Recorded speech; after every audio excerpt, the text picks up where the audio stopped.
Good morning. I hope you're doing well. In our Bible reading plan, we looked at Psalm 15 this morning. So if you haven't read it, hit pause, go read it, come back. And Psalm 15, actually, for me, I read it, is quite troubling.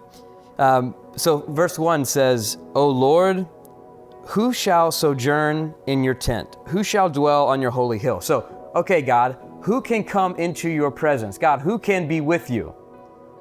Good question. We all want that.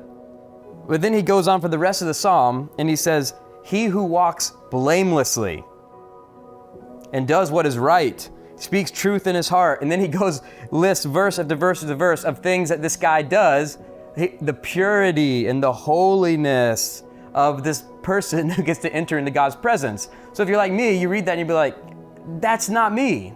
I'm not blameless. I don't always speak truth. I don't do all these things all the time. And so this morning, we can let the psalmist point us to Jesus. Because ultimately, who is the only person who was able to be blameless? The only person who always did what is right. The only person who always spoke with perfect truth. Who always obeyed with perfect obedience. It was Jesus. And he did that on our behalf. So when Jesus died, if you remember, they said that the curtain of the temple was torn in two. And it was as if Jesus was saying, I was blameless on your behalf. I was spotless. I was perfect. So now the entryway into God's presence is open for you who believe in me through faith.